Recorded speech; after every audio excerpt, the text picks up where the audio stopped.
چې نه هغه چا سره مینه کوي او نه هغه سره مینه کولی شي.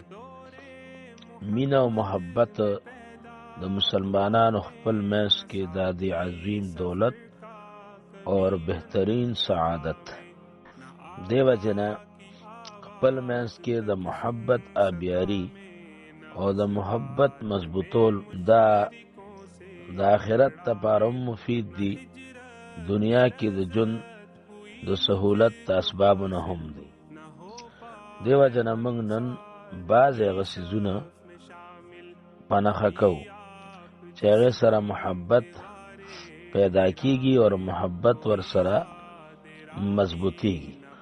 هغې کې یو شیز هغه هدیه ورکول دي. حدیث مبارک کې راځي، تهادو تحابو، یو بلتا هدیه ورکی نو ستاسو منځ کې به مینه محبت پیدا شي. نو د هدیې سلسله اگر چې هغه مختصر ای، خو د هدیې سلسله خپل منځ کې چلول دا د اسبابو د محبت نه دی. دویم چې دی د محبت د اسبابو نه تواضع ده.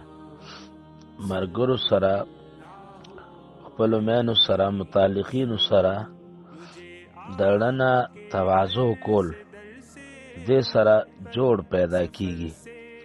تواضع کې الله تعالی جوړ خده او د هغې ضد تکبر چې دی نو هغې کې توړ دی.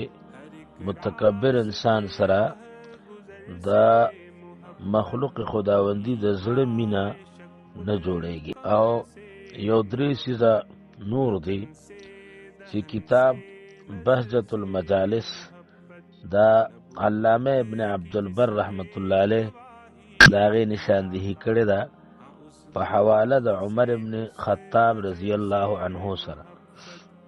عمر ابن خطاب رضی الله عنه فرمای، ان مما یصفى لك ود اخیک ثلاث، بشک بعض هغه چې هغه به تعالی ستا د ملګري محبت صاف و شفاف وګرځي، خالص به وګرځي. درې خبرې دي. ان تبدأه بالسلام اذا لقیته، چې ته هغه سره شروع په سلام کوه کله چې ملو شي. نو سلام ته مخکې کوه، کوشش کوه چې سلام کې ته مخکې شي.